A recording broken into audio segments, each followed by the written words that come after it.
Welcome to AI, Government and the Future, a podcast by Corner Alliance.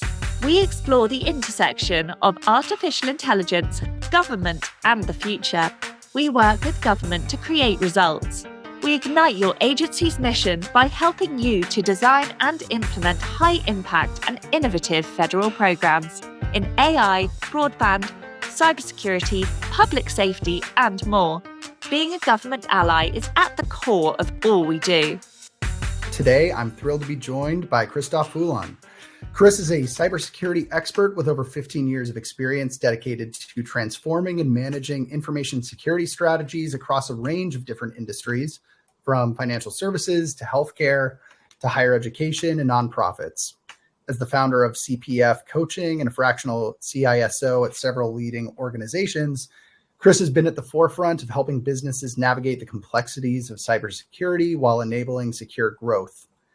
He's also an adjunct professor, author, and co-host of Breaking Into Cybersecurity podcast, where he shares his deep expertise and passion for helping others transition into the cybersecurity field. His unique blend of practical experience and educational contributions makes him a leading voice in the field of cybersecurity. Welcome, Chris. Thanks for joining us on the podcast. Thank you for having me on. Excited to be here. Absolutely.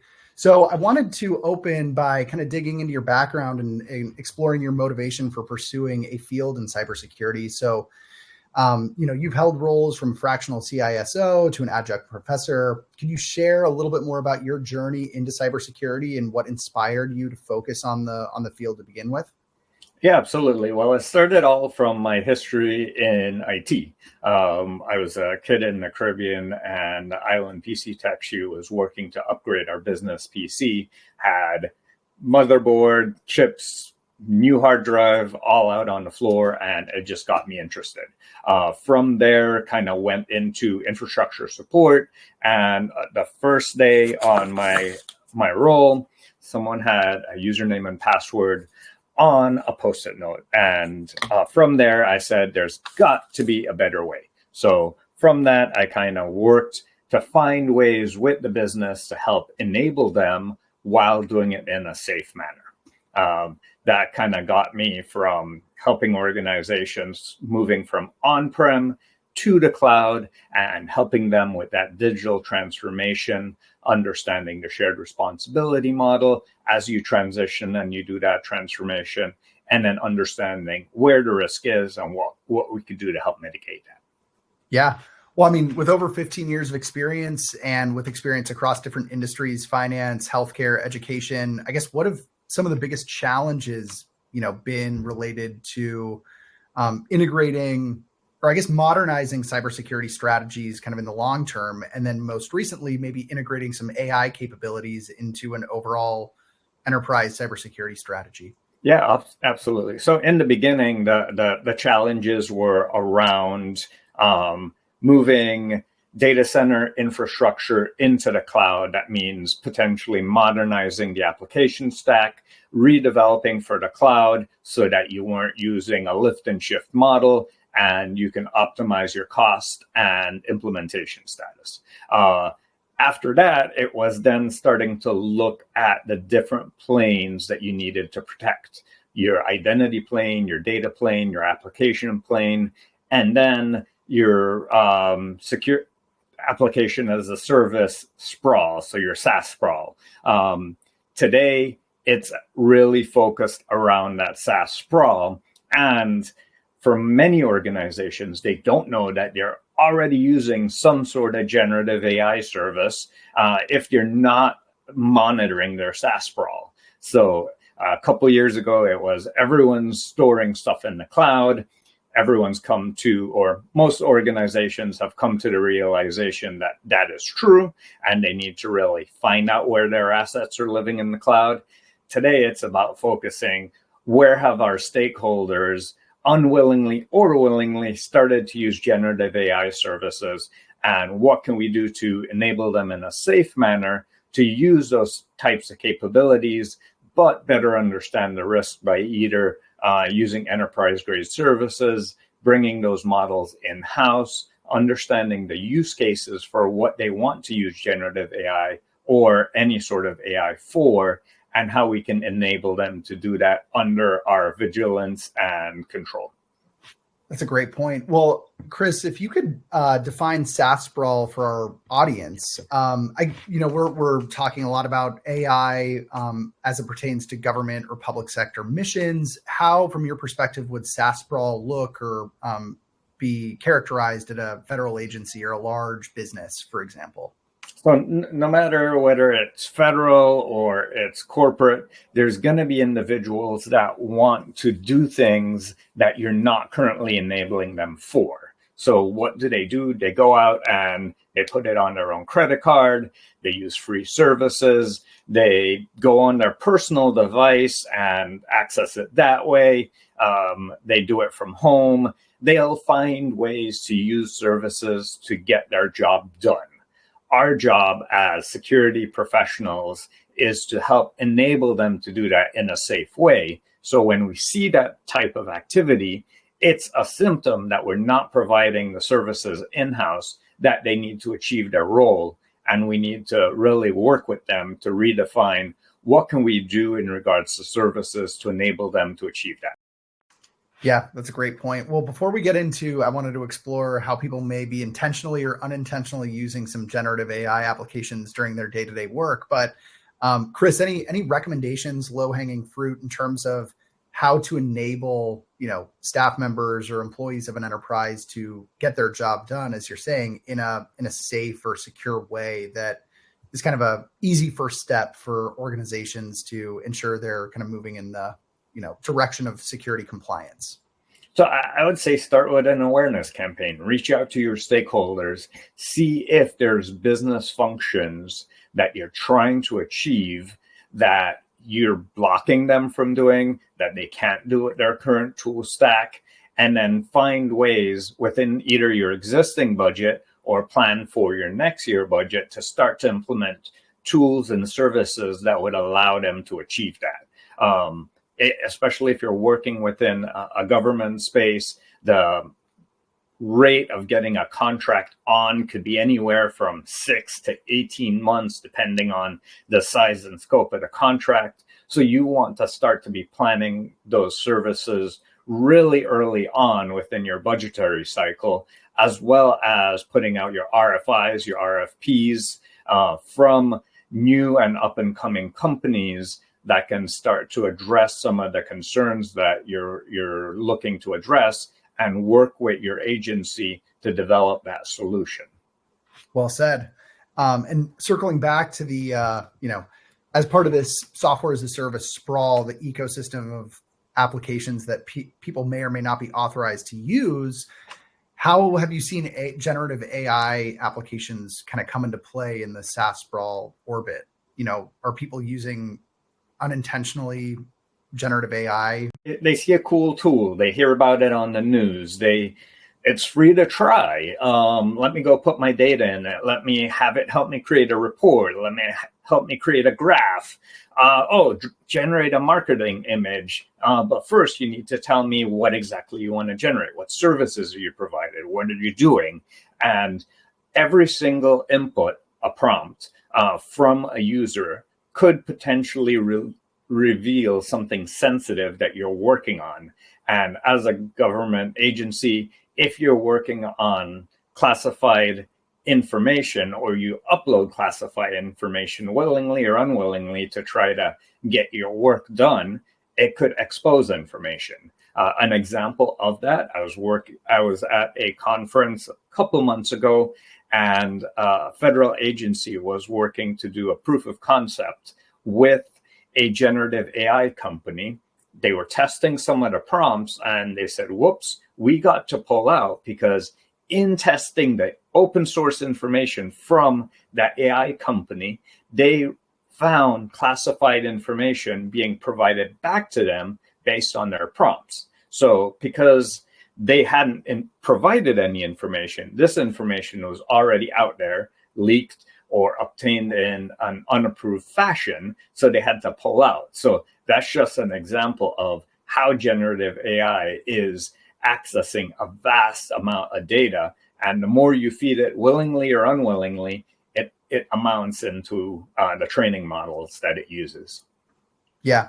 Well, and even at a consulting firm like Corner Alliance, my employer, we have to acknowledge, a responsible AI use policy prior to even logging into our Google Workspace, given that, a lot of these capabilities are embedded in productivity apps at some point. So outside of maybe developing kind of a code of conduct that employees sign or, waiting for kind of top-down federal regulations to get developed, are there specific strategies or actions that businesses could adopt to effectively, promote responsible use or intentional use of generative AI applications from your perspective?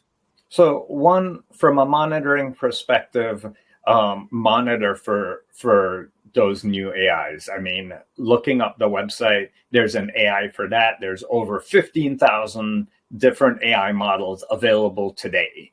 Some of them may be using similar base training models or foundational models, but they're providing slightly different use cases. That being said, so you monitor for that use. Secondly, awareness campaigns, education campaigns to work with your user base to see where they could use that. Do workshops with them in regards to the possibilities or the access to generative AI or other sorts of AI tools that have been approved for use.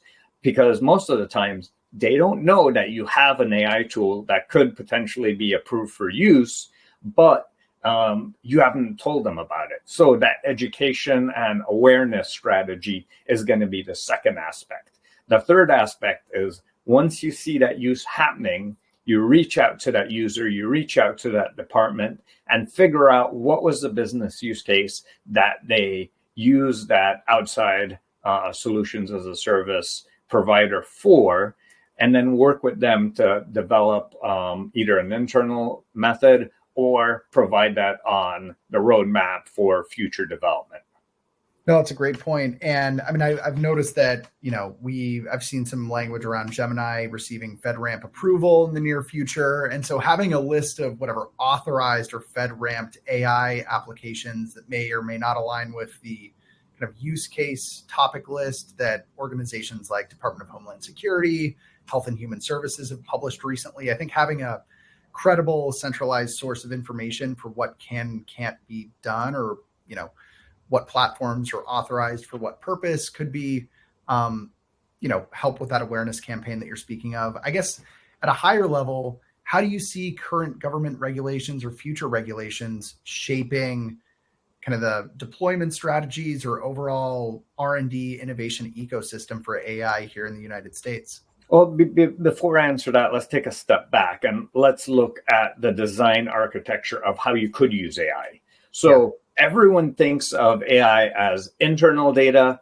external processor, but that's not true. There's a lot of foundational models that provide the model for use inside your organization. So while you might not have a FedRAMP approved provider that could provide you with that service externally of your organizations, there's foundational models that you can use on your own compute with your own data that never leaves your corporate limits or your federal organizational limits. And working with your security department and your development department, you could potentially use some of those for internal use cases. Now, in regards to federal law, there's a lot of use around NIST AI playbook with regards to supporting AI implementation using a secure AI framework for that. I would recommend that you keep up with that NIST AI playbook to see how you're making recommendations.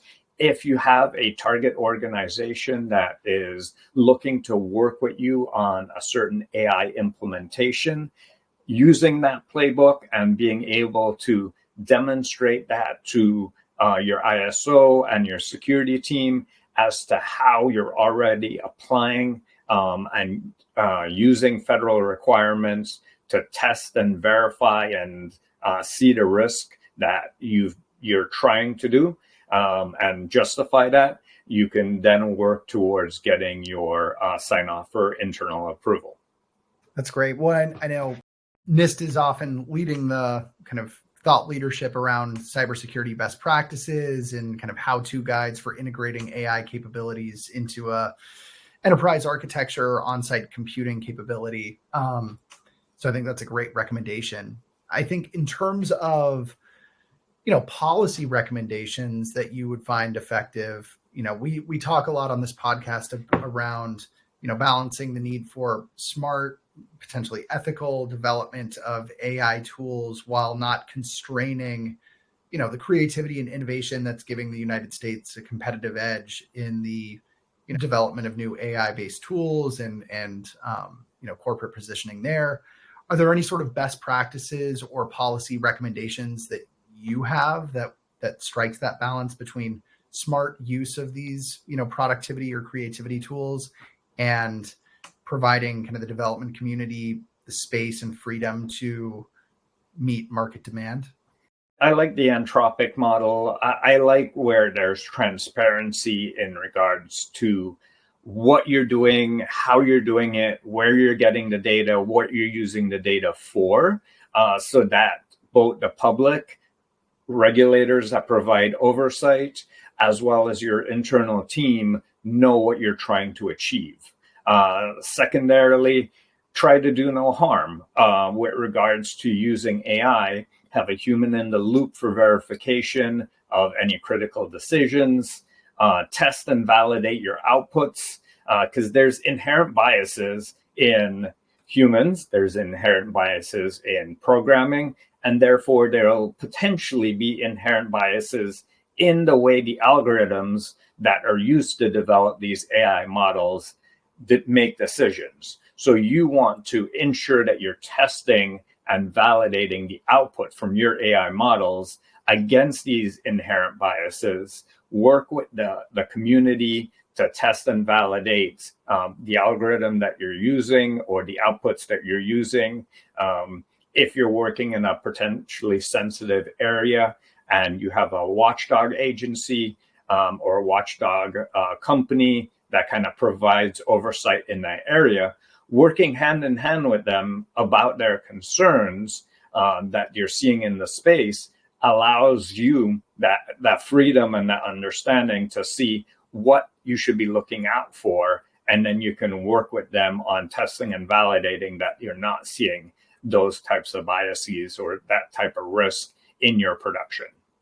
That's a great point, and makes me think of two kind of concepts that have been top of mind for me recently. One is, you're talking about the idea of having a fully, transparent, traceable, logical workflow that illustrates how an AI-driven model is behaving. And I think that that's certainly kind of a core element of the early stages of considering to adopt an AI tool in a business process or a federal agency process would be to understand what is the problem this AI tool is going to solve, make sure that you're selecting the right tool set for the problem at hand, and then beginning to document the logic of how the tool would operate and identifying, the sources of information that the model would use to, train or get smart on how your organization does things, and, criteria or decision points with different weightings that will produce outputs that are in line with your expectation. I think agencies and businesses have tremendous kind of creative control over those like tunable elements of an AI model if they understand them and they're, communicated clearly by technical staff. So I guess, Chris, anything else from like a transparency and model explainability perspective that you would think is high priority for making the case for or against why an AI-driven model should be used in government or business operations? Yeah, I mean, I would start with efficiencies of scale. Using an AI tool, as you mentioned, allows you to scale the amount of decision points within a given area tremendously. Outside thoughts, because you tend to have groupthink within your organization for the types of decision, and by using an AI model could remove some of that inherent groupthink bias that's there and in those decision points. And then lastly, because you're using this, you can augment the skill set that you have within your team so that you can remove potentially some of the mundane tasks that are repetitive and they do over and over. That tends to draw down the morale of the team, because you're like, oh, I'm clicking this alert every day, or I'm doing the same thing over and over every day. That could be something that's automated, and then you leave them free to do some of the more creative or more critical thinking skills that they were brought in for. Many government employees have masters and PhDs in given areas, and then they end up in roles that they're not using their critical thinking skills for. So if you free them up to do that, then you have a huge capacity of brain power that now allows them to do what they were educated to do by our government. I think that's something that I have been trying to emphasize, during day-to-day conversations, is advocating for kind of purpose-built AI tools augmenting your day-to-day activities to free up higher order thinking or more productivity and just make your job easier. Kind of embracing this as these tools as something to develop a template or do a first, draft of a brainstorming session to kind of get the conversation started. But in your experience, have you seen an effective method of maybe balancing between inherent risk aversion or avoiding trying something new with the need to validate, train, and iterate AI models? I feel like there's a little bit of a chicken and the egg problem, because a lot of organizations are, risk averse and don't want to adopt, AI tools in their, business operations or IT architecture. But there's an inherent need to have kind of a test bed or pilot program in order to see how this might enhance the organization or increase productivity, deliver ROI of some kind. Are there any talking points or strategies that you've seen proven to be effective in navigating that duality? I would say that at the rate that AI is both learning, that organizations are investing in the foundational models, they're increasing in capacity at the rate CPUs did using Moore's law. So their capabilities are constantly changing and constantly adapting. So while using a static pilot program might have been something you did in the past, you want a more evolving program where you allow them potentially a segregated network where they could try different tools, different tool sets, because making a decision on a tool today in 3 months, the capabilities might have doubled or tripled. So you can't make the same decision point that you did back then, and going back and redoing your decision tree for that large budgetary decision might not be something that you can do. So potentially including contractual terms where instead of you're set on a certain model or you're set on a certain functionality, that it's more of a service that they provide. So as their capability increases, so does yours. As they invest in augmenting their training model, their foundational model, you work with them and then you get that capacity as well. So it's kind of working together with the service provider, that is not just a static delivery like the federal government likes, but more a fluid delivery of service that can't be as easily defined in contractual terms, but there should be SLAs or service level agreements that you work with the provider on defining, so that you're providing a service rather than a delivered program or something like you've done in the past. Yeah. Are there key, items in that service level agreement, whether it's technical requirements, kind of the overall scope or intent of the effort that you, Chris, find particularly important to ensure that the customer and the provider, agree on and have clear alignment on prior to collaborating? I'm Well, wondering. I think that really is defined based on each individual use case. So you do need to work with your service provider on what the use case is that you're delivering. So some of that might be availability. Some of it might be integrity. So you're validating the outputs, and the outputs need to be at a given quality for your work staff. And if they start reporting that the response from the prompt, a lot of thumbs down from the outputs, you use that as a service metric for continually grading the level of service that you're getting from them. Yeah, well, we do at Corner Alliance some program evaluation, evaluating economic or social impacts of federal interventions. And, when considering how government agencies may, leverage, adopt, provide guidance on responsible use of AI tools, I'm constantly going back to the concept of how do you measure the return on investment of a project focused on integrating an AI chatbot to a certain agency website. Are there, performance metrics or, ROI metrics that, Chris, you have seen proven to be effective with measuring the impact or effectiveness of cybersecurity interventions that might be relevant to measuring how an organization is impacted by the adoption of an AI tool? That's a hard one. I would say functionality-wise, most of the time, AI tools are driven to deliver a service. So if that service can be delivered in a safe and effective manner, that's one. The second is the adoption rate by whoever your client base is. So, for example, I applied at an organization a while ago. Their application process was actually a chatbot. And at first I thought, it's a sales chatbot. But no, it was the application in a chatbot form. And while it was all the standard questions that you have in a static site, the fact that it was responsive to me leaving the web page and going somewhere else, it paused. It didn't complete the process. It waited till I returned to continue.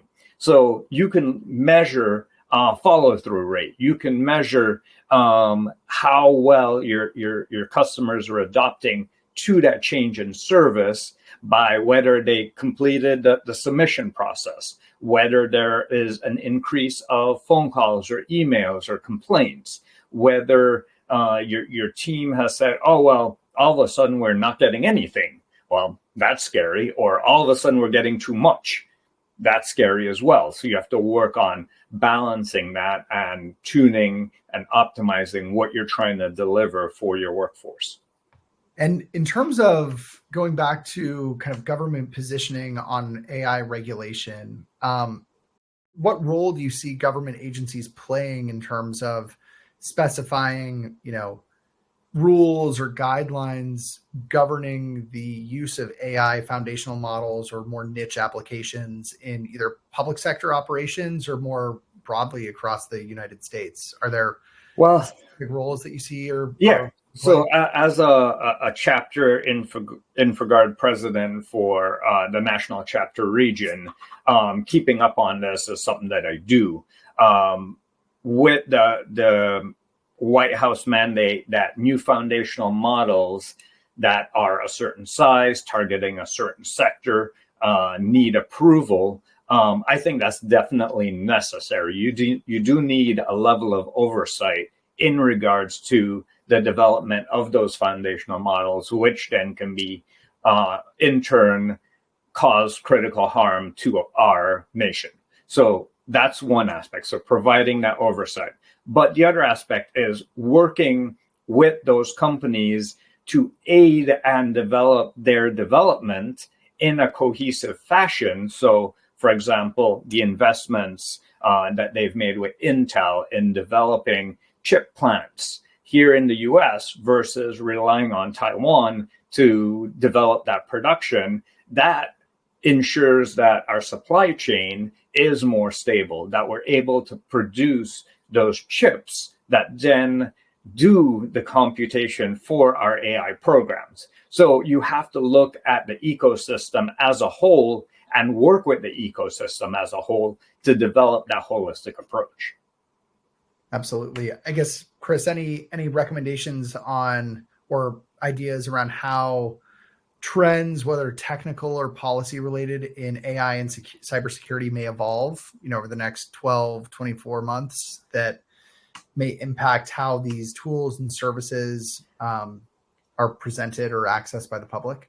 That could be a political situation. I don't know. Each administration takes a slightly different approach as to how they address this. The only thing that I would try to recommend is some sort of continuity in the underlying government agencies that are monitoring and supporting these types of innovation, the incubation labs that they have for innovating new solutions, working with the different federal agencies on custom programs to develop new specific niche solution sets, whether it be for the DoD, whether it be for internal use, or even public sector use. Like Google is working with the infrastructure within cities and Google Maps to relieve congestion by tweaking how red lights go on and off and potentially changing them a half a second sooner, and then relieving congestion in the long run for the cities. So working with those service providers on implementing solutions, because you need a test bed, you need an area to develop. So work with those solution providers, help them provide that infrastructure test bed to do some large scale testing so that they can evolve those services for the greater good of everyone. Absolutely. Well, any other recommendations on how, private businesses can stay ahead of some of these regulatory challenge or changes to ensure that AI, tools or AI supported services or products that they present remain secure and competitive globally? Absolutely. I would say, first of all, if you're in the space, you work with others in the space. There's a lot of research grants that fund this sort of initiative, this type of research, whether that be with your state or local universities or that be directly with the agencies. There's a lot of dollars spent in research, but the only way for you to find out is for you to get involved and you to do that research on those grants, on that funding available for that collaboration. If you try to do it on your own, you're going to get left out. Given your expertise in cybersecurity, are there, key steps or best practices that, business leaders, government leaders should take to ensure that, their strategy, whether it's adoption or development strategy, remains effective, secure, and impactful moving forward? I would say develop agile approaches to monitoring and development. The old waterfall approach, the old 18-month budget cycle approach, while it might work good for the large federal government, it really hampers innovation. So finding ways to have budgetary spending that could be more agile, finding ways to rate your service providers in an agile fashion, continuous monitoring, having dashboards, having reports generated instantaneously for you to check in on their quality of service, their level of service, their uptime, and then holding them accountable. I think oftentimes once you've gotten into a contract, it's hard to kick people out, but you need to divine contractual terms that say, if you're not up to these service levels, we'll have remediations and we'll potentially remove you from the contract and bring in another service provider that can deliver on that service that we need. Great. Well, Chris, thanks so much for joining us this afternoon. And for the listeners, where can they check out more of your work? So Breaking Into Cybersecurity is available on YouTube. For those that are looking to transition from the military service into the federal or civilian space, I support an organization called the Whole Cyberhuman Initiative, where we provide open source training for free. And then we also work on the back end with organizations and federal agencies to train their workforce through grants and other initiatives. Great. Well, Christophe Foulon, thank you so much for joining us today, and we will talk to you soon and appreciate you joining the podcast. Absolutely. Excited to be here. Thank you for having me on. AI, Government and the Future is brought to you by Corner Alliance. To find out more about Corner Alliance and how we work with government to create results, visit our website at corneralliance.com. And then make sure to search for AI Government Future in Apple Podcasts, Spotify and Google Podcasts, or anywhere else podcasts are found. And click subscribe so you don't miss any future episodes. On behalf of the team here at Corner Alliance, thanks for listening.